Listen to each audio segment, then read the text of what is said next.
3 productivity shifts that transform your life. We cannot always choose what comes across our way in life, but we can always decide how we respond. Over the last 22 years that I worked for Google and IBM, I've come across many crazy things in terms of productivity and beyond. Let's directly jump to the 3 most powerful productivity shifts I have come across so far and that you can directly apply. The first shift starts the day you begin to apply 6 very specific habits with proven the highest impact in terms of long-term success, well-being, and relationships. But the question is, why habits and which ones? Why habits? It's very easy, and the easiest way is to describe it with a toothbrush. If we brush our teeth, we brush them on a daily basis, repeatedly, without big thinking, pretty effortless, nearly automatic. And that's exactly what these habits are about. It's about daily repeated action. That's why habits are so important for impact. And the second question is which habits? It's the habits that you see here on the screen. These habits, they are based on the world's largest study conducted by the High Performance Institute with thousands of participants worldwide, and they boiled down behaviors of people that succeeded on the long term, above average, and at the same time were living fulfilled lives. In a first step, they had identified 100 behavior patterns, and they boiled them down to these 6 habits that those high performers conducted on a daily basis. Let me explain them to you, and then we directly jump to the application from a productivity standpoint. High performers seek clarity not only at the beginning or the end of a year, they do that on a daily basis. They also generate energy like a power plant. They are not just burning energy until they run out of power. They conduct a lifestyle that helps them every day, throughout the day, nurture them with energy. And the next point, raise necessity, means that they know their motive. They know what drives them emotionally. And they can, if needed, depending on the circumstances of life, recall what drives them so that they perform at a good level or that they change their behaviors in a positive way. The next point, they increase their productivity permanently, day by day. They know how to develop influence, and they know that demonstrating courage is absolutely key to realize their dreams. I discovered them a few years ago in a phase of high pressure at Google. It was a revenue pressure. My priorities at that time were 2 things. On the one hand, I wanted to pay attention to my health. I knew I didn't want to overwork. In contrary, rather improve and protect my health. And at the same time, I wanted to pull all levers for growth. I had in mind revenue growth, but in fact it's both. It's about business growth as well as personal growth. At that time, I hired a coach to learn them over a period of 12 weeks, and since then I apply them. Today, I'm myself a certified high-performance coach, and I know how it is, how to walk through the program, but also what is behind and what matters if we want to apply them effectively and efficiently in our daily life. If you want to know more about them, I created a video about each of them that you can see on my channel, on my YouTube channel, and can immediately continue to learn.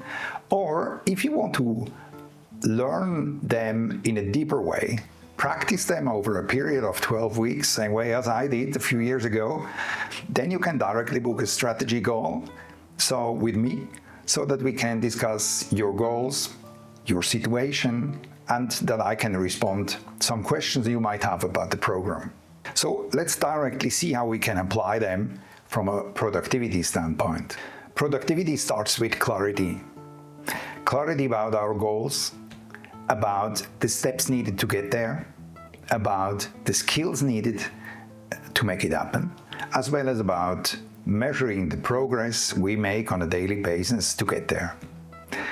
But most importantly, it is absolutely key that we write down our goal, it is proven, scientifically proven, that the likelihood to achieve a goal is more than 40% higher if you write it down and if we check it on a weekly basis. We can even increase the likelihood to achieve the goal if we share our goals with our family, with our friends, or even in public. It fuels an additional fire. The second point, high performers, as I said before, they generate energy like a power plant. They know how to create emotional, mental, as well as physical energy.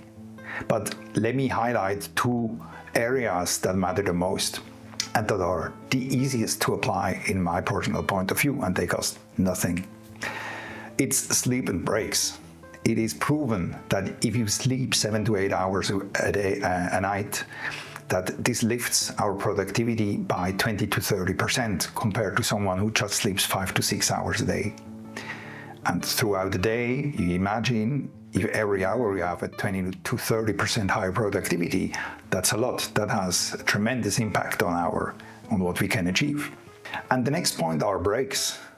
It's trivial, but if we take a break every hour, every approximately 50 minutes, get up, move a bit, refresh ourselves, this helps us to easily maintain our energy throughout the entire day. One rule that I apply in that context is butt hits chair, 50 minutes. What I mean by that, as soon as I sit down on the chair, I set an alarm to 50 minutes and get up after I force myself to get up. I have to force myself. It's not always easy because I'm so deeply in a topic sometimes, but I force myself to get up, refresh myself, and I get much more done if I do these breaks on a consistent basis. And the next point about energy is an emotional point. It's about having fun at work, respectively, to enjoy what you do. I must say, at least in my life, if I look back at my career, I think one of the main reasons why overall I had a good career, a nice career, it was, I would say, mainly because I did things that I love. And I believe that's a really crucial, important factor, to have fun at work and not to be dead serious all the time. At least that's something I didn't want to do on a daily basis.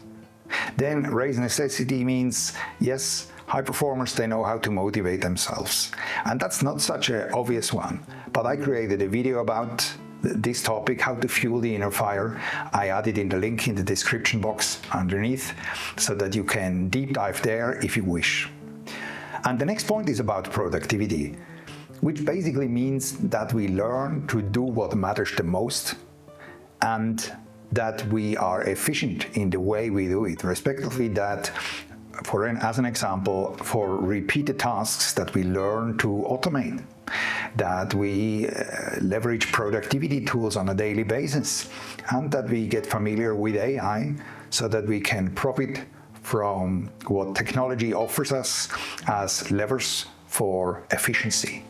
High performers also know how to influence, how to be heard, be seen, and express what they want, such as an example in a productivity context, to delegate tasks that can be delegated and that make sense to be delegated. And lastly, and that's a big, very important one, to demonstrate courage. And there are two areas I was thinking of. It's about thinking big as well as to act boldly. Thinking big at Google, what is promoted is to think 10x. What does thinking big or 10x thinking really mean? Let me give you a simple example. Let's imagine you have a business and you do a yearly revenue of $100,000. And you would want to grow that revenue to $110,000, which is 10% more.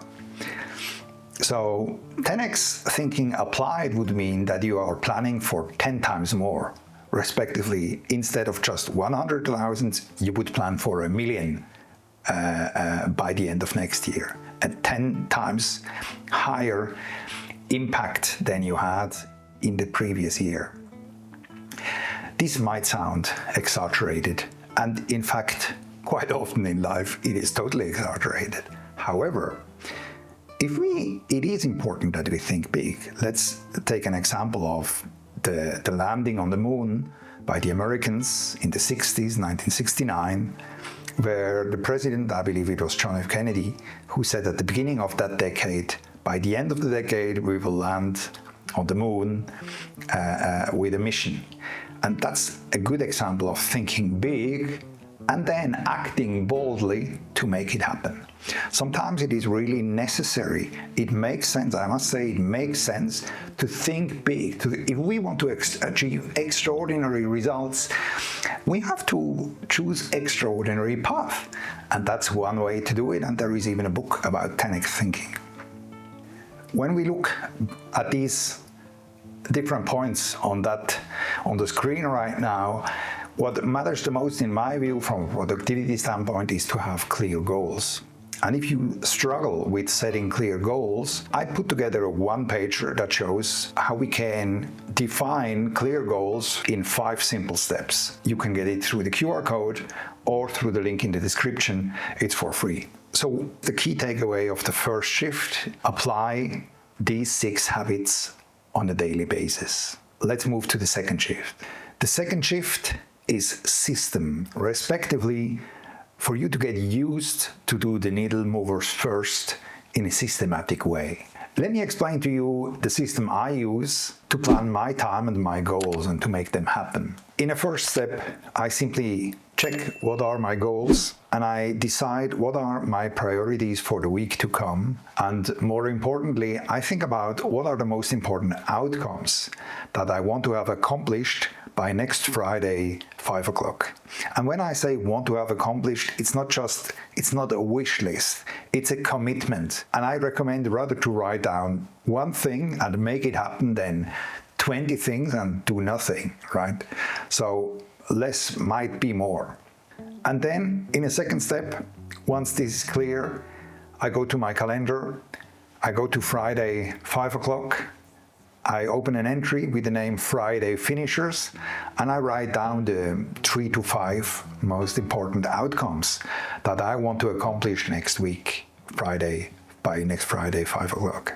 Then I think about what are the steps needed to get there, to make these outcomes happen, and then I plan backward in my calendar. First step number 5, then number 4, and so on. And these steps for the most important outcomes are so-called blocks of time. That means I plan them in the morning as a first thing between 8 o'clock and 1 p.m. So that's what I mean with the title, Get Needle Movers Done First. It means to get the most important things done by 1 o'clock in the afternoon. If you do that on a daily basis, it has a huge impact on the outcomes. The principle is called done by 1, done by 1 o'clock, done by one person, you, respectively me, for my goals. And blocks of time simply means that these are reserved blocks for these steps, and that during these blocks, we try to work in an environment where we can focus well, so that we avoid distraction, if possible, mute our phone, or work in a calm environment. The next thing is to simply, at the end of the day and at the end of the week, to look back. These are the blue fields here. To look back every day, check, did we do the most important thing? And what did we learn? What could we improve and make better? What did we do well? Also, it's important that we reward ourselves for the great things we did. And as important as looking back is to look out on what comes next. To look out on every morning at the first thing in the morning that we check what's our agenda, what would good outcomes be for all the sessions that we have planned throughout the day, but also to look back at next week and plan it accordingly. Basically, such a weekly planning is what we just discussed here. I prefer to plan an hour on a weekend, on a Saturday, or personally even on a Sunday, to plan the priorities for the week. But that's very individual, and what is important is that we do both, that we look back on the week as well as look out on the next, so that we can grow and learn. And the next point, maybe even the most important point, is joy. And joy does not mean just on a Sunday morning. It means joy every day. In my point of view, also joy at work. In a planning, what does it mean, joy, in a planning context? My recommendation is, or at least I do it this way, when I plan my next week, I try to consciously integrate also things that I really enjoy, that give me positive energy, such as spending time with friends, or with family, or with a hobby that you love. Whatever brings you joy. It's important that we do not only plan our duties, but also things that give us emotional energy and fun. Now, to get the most out of these planning sessions, the review and the outlook sessions, I put together a catalog of questions I use for my planning to make it as impactful as possible. You can download them here for free through the QR code or the link in the description. The nutshell takeaway of the second shift is: make sure you get needle movers done as a first thing every day. And the third shift is about focus, respectively, to learn to protect and sharpen our focus on a daily basis. This is about mental power. And if we talk about mental power, this entails basically three pillars, the three pillars that you see here on the screen. It's about our ability to focus. It's about our ability to be fully present in the here and now, in the current moment, as well as it is our mindset, respectively, to take full ownership of our mindset. The three areas, meditation, mindfulness, as well as mindset, basically these are practices. These are fields that we can train on a daily basis to strengthen ourselves. The best way on how to build mental power is to see that like agriculture and a farmer that is planting seeds and watering his field in order to grow and develop what he wants to cultivate. Now the question is, how do you learn meditation and how do you learn mindfulness? The best teacher I can recommend is Thich Nhat Hanh. That's a Zen master. Of course, there are also other great teachers, no doubt about it. But I add two links in the description from this Zen master Thich Nhat Hanh, in which he explains how to meditate. I think it's a 4-minute video, and the other one on how to be mindful. The title of the meditation clip is Breathe, and the other one, the mindfulness, is The Art of Living. That's the crispest and, in my personal point of view, the best way to learn it. Another way to learn it is, of course, through books, but most importantly, through daily practice. But what does that mean in a productivity context? Focus, it means that we pay attention, that we focus on getting done what matters the most. Presence means that we learn to be present, fully present in the here and now, and that we understand what is happening inside of us and around us. And the third area is our mindset, respectively, that we take full responsibility for our mindset. To be very concrete, it's about fully owning our energy, our thoughts, our emotions, and our results. So the second question is, what are things you can do immediately to improve focus, presence, and mindset? Let's start with focus. Basically, it means to avoid distractions and to seek clarity instead. To seek clarity about what is the priority right now, or what are the steps to get things done. Clarity. Another simple recommendation is to simply learn to do one thing at a time and to stop to permanently multitask. Doing one thing at a time helps us to get more clarity and to improve our focus. And other things that can help are, as said before, to reserve time blocks for the most important task, where you focus on one thing in a protected environment, distraction-free or distraction-reduced environment. And lastly, one more thing that I love to integrate in my daily life is to have a clean desk. My desk is, at the end of the day, I clean up my desk. It's totally free, so that when I start in the morning, I enjoy to start something new. But it's also about order, to have order in your documents, in your papers, so that you must not search a day until you find the document you're looking for. These are very simple things that we can do to immediately help us improve our focus. And then it's about our presence. And the best and most proven way to be more present is to get away from our head and the thousand thoughts and the information overflow that might be there, to get back to our body and to focus our attention on our senses. The easiest way is to simply focus on our breathing and observe our breathing for maybe just 20-30 seconds, and to simply let it breathe and check how we feel and how our breath feels for a short moment. And to do that several times a day. The best way, in my point of view, to do that, to be reminded to do that, is to work with triggers. Such a trigger can be an example I use in my daily life, a small statue that I have here on my desk to remind me to permanently come back to the present moment and check how I am.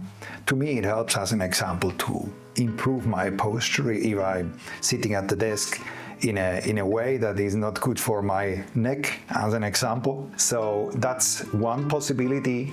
And another possibility can be other triggers, such as a traffic light. You could tell yourself, every time I see a red traffic light, this is an invitation to return back home to your body and to become present about what's going on.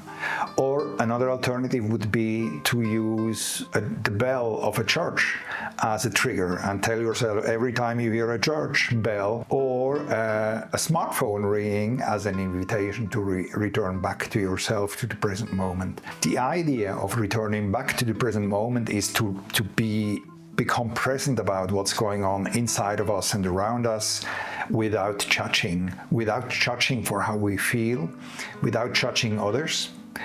Simply become aware for a more short moment, and then we decide if we continue working, or maybe we take care for ourselves or for someone else, or maybe we plant a positive thought, a positive encouraging thought that helps us throughout the day.